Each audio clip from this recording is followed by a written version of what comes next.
ভ্রাতৃত্ব ও ঐক্যের বন্ধন শীর্ষক সেমিনারের আজকের এই মহতী প্রোগ্রামের সম্মানিত সভাপতি, বিশিষ্ট আলেমে দ্বীন, শঙ্করবাটি হেফজুল উলুম কামিল মাদ্রাসার সম্মানিত অধ্যক্ষ শেখ আব্দুল খালিক রহমানী হাফিজাহুল্লাহ, আরও উপস্থিত আছেন বিজ্ঞ ওলামা ইকরাম, আলোচক বিন্দু, সামনে উপবিষ্ট সম্মানিত দ্বীনী ভ্রাতৃমণ্ডলী। আমার আলোচনার বিষয় শুরু করার পূর্বে আল্লাহ রাব্বুল আলামিনের কৃতজ্ঞতা করছি যে আল্লাহ রাব্বুল আলামিন আমাদেরকে আমাদের সমস্ত ব্যস্ততা ছেড়ে এই দ্বীনী মাজলিসে উপস্থিত হওয়ার সুযোগ করে দিয়েছেন। আমরা অন্তরের অন্তরস্থল থেকে আমরা বলি আলহামদুলিল্লাহ। দুরূদ ও সালাম বর্ষিত হোক প্রিয় রাসূল, আদর্শ নেতা, যার আদর্শে রয়েছে কল্যাণ, ইহকালীন শান্তি, পরকালীন মুক্তি, প্রিয় রাসূল সাল্লাল্লাহু আলাইহি ওয়াসাল্লাম। সুপ্রিয় দ্বীনী ভ্রাতৃমণ্ডলী, আমার আলোচনার বিষয়টি আপনারা শুনেছেন, অত্যন্ত গুরুত্বপূর্ণ এবং ভয়াবহ। আমাকে যে বিষয়টি আজকের এই মাজলিসে নির্ধারণ করে দেওয়া হয়েছে, পরামর্শ দেওয়া হয়েছে, বিষয়টি অত্যন্ত তাৎপর্য এবং ভয়াবহ। কেন ভয়াবহ?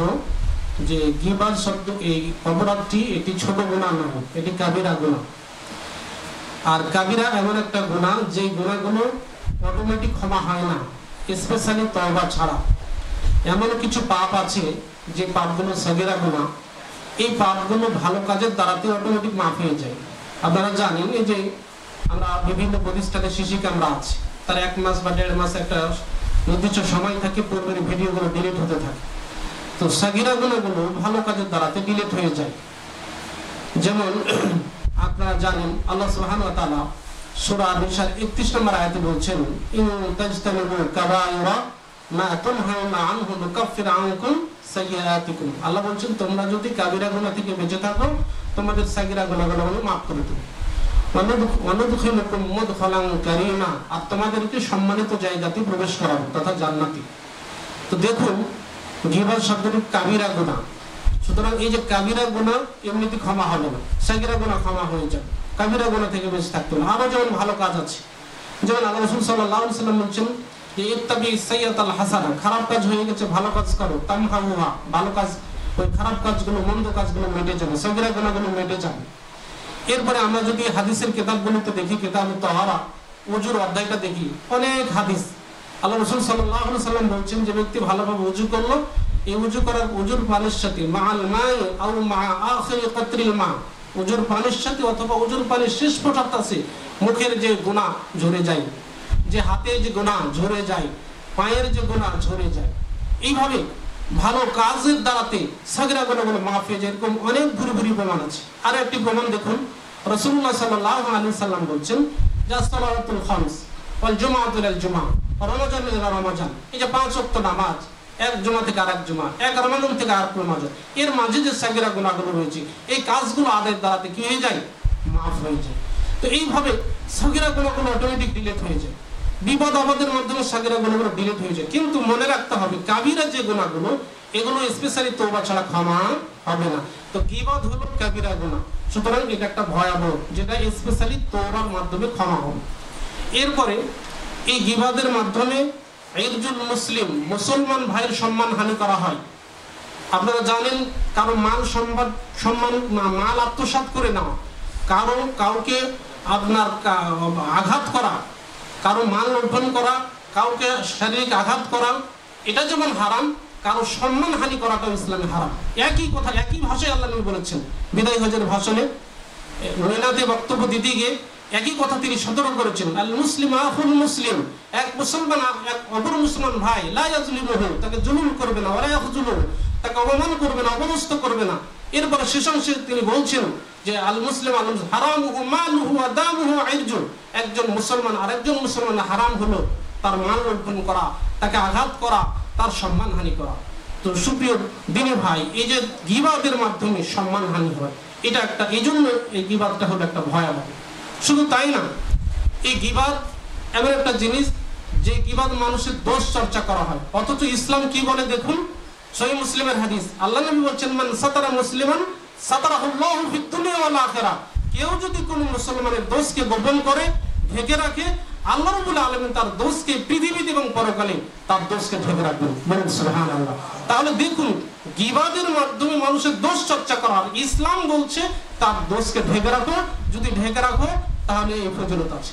তাহলে আমাদেরকে গীবাত থেকে অবশ্যই বিরত থাকতে হবে, তাহলে আমরা কি হব? কল্যাণকামী হব। তো আসুন আমরা গীবাতের কাকে বলি এই সংজ্ঞাটা দিই। তো গীবাতের সংজ্ঞা স্বয়ং বিশ্বনবী জনাবে মুহাম্মদ রাসূলুল্লাহ সাল্লাল্লাহু আলাইহি ওয়াসাল্লাম দিয়েছেন। কতগুলো সংজ্ঞা স্বয়ং বিশ্বনবী নিজেই দিয়েছেন। যেমন অহংকারের সংজ্ঞা আল্লাহ নবী নিজেই দিয়েছেন। অহংকারের সংজ্ঞা আল্লাহ নবী দুটো কথা বলেছেন, যে অহংকার কি? গমতুন নাস ওয়া বাদরুল হক ওয়া গমতুন নাস, দাম্ভিকতার সহিত সত্যকে প্রত্যাখ্যান করা এবং মানুষকে তুচ্ছ ভাবা। এই দুইটা গুণ যদি কারো মধ্যে থাকে তো বুঝতে হবে তার মধ্যে অহংকার আছে। গীবাতের সংজ্ঞা দিদিকে আল্লাহ নবী সাহাবাদেরকে বলছেন যে হে আমার সাহাবারা, আতাদরুনা মান গীবাত, তোমরা কি জানো গীবাত কাকে বলে? তো সাহাবারা তাদের একটা নীতি ছিল, তাদের জানা না থাকলে তারা সপ্রুত করে দিতেন আল্লাহ এবং তার রাসূলের উপর। তারা বললেন আল্লাহ ওয়া রাসূলুহু আ'লাম। তখন আল্লাহ নবী নিজেই এবার সংজ্ঞা দিচ্ছেন, যিকরুকা আখাকা বিমা ইয়াকরা, তোমার ভাইয়ের অনুপস্থিতিতে তার অপছন্দের বিষয়গুলো আলোচনা করা, যেটা সে শুনলে অপছন্দ করবে এমন বিষয়গুলো তার অগোচরে, তার অনুপস্থিতিতে কারোর সামনে বলা, আলোচনা করাটাই হলো গীবাত। প্রশ্ন করে বসলেন সাহাবী, ইয়া রাসূলুল্লাহ, আমি যেটা বলছি তার মধ্যে যদি থাকে তাহলে আমি বলছি, আরে এটাই তো গীবাত। তুমি যেটা বলছো তার মধ্যে যদি সেটা থেকে থাকে এটাই তো গীবাত। আর যদি না থেকে থাকে তাহলে ফাকাত বাহাত্তাহু, তুমি কি করলে? অপবাদ দিলে। সুপ্রিয় দিনের ভাই, দিনী ভাতি মণ্ডলী, তাহলে এই হাদিস থেকে আমরা, আবু দাউদের হাদিস থেকে আমরা জানতে পারলাম যে গীবাত কাকে বলে। কারো অগোচরে তার দোষের কথা বলাই হলো কি?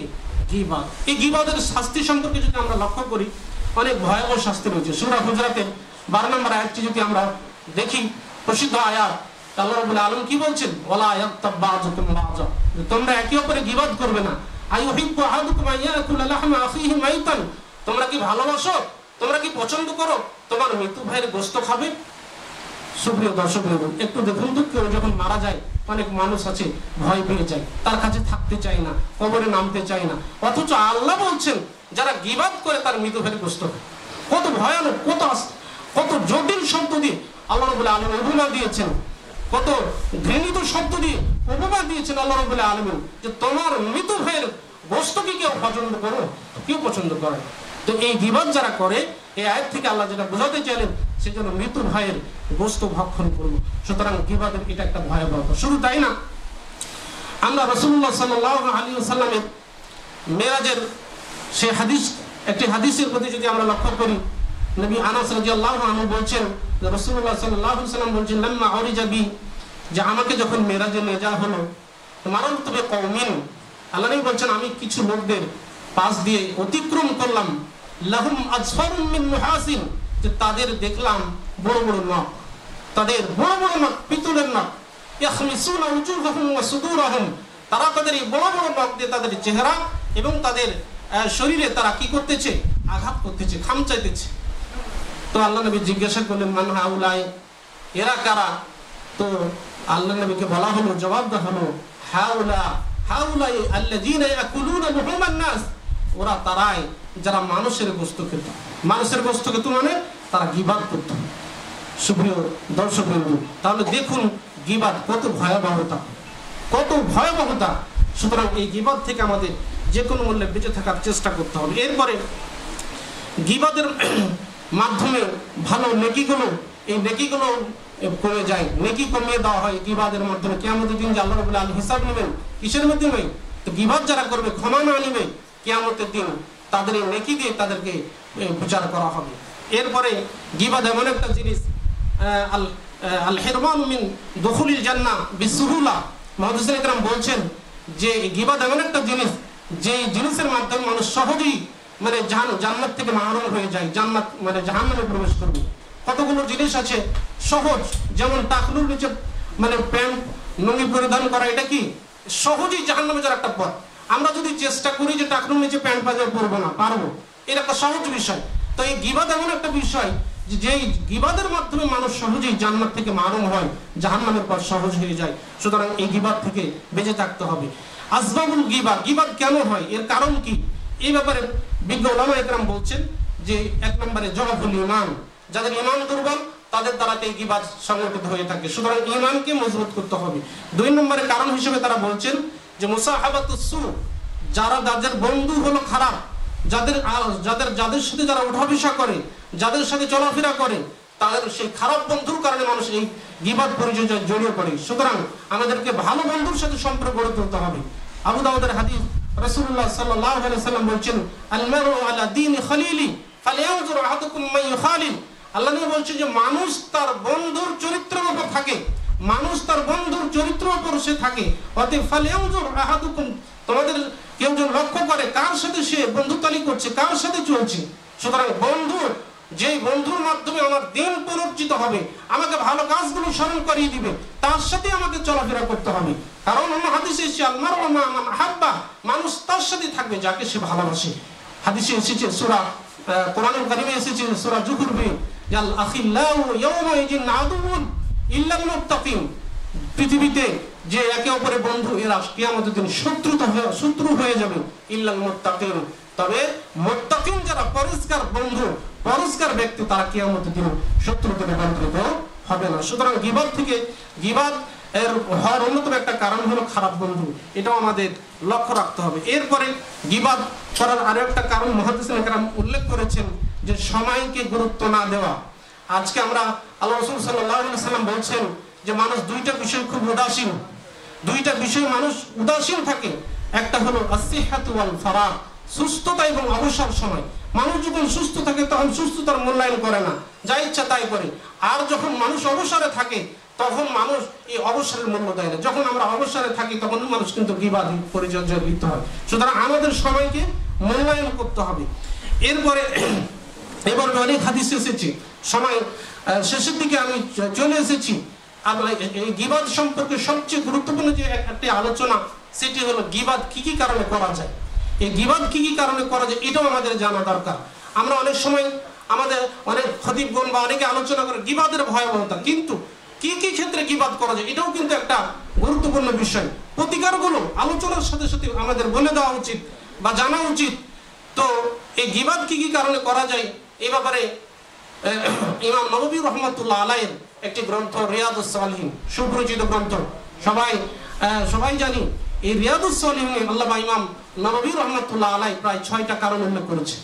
এই 6টা কারণে গীবাত করা যায়। এই কারণটি আমাদের জেনে, আমাদেরকে যদি আমরা জানা থাকে তাহলে আমাদের সুবিধা হবে। আমরা গীবাত কি কি কারণে করতে পারি। তার একটা কারণ হলো আত-তাজাল্লুম, যে কেউ কারোর প্রতি যদি জুলুম করে তাহলে এই জুলুমের প্রতিকারের জন্য তার দোষের গুণের কথা যার কাছে গেলে সমাধান পাওয়া যাবে তার কাছে ব্যক্ত করতে পারে।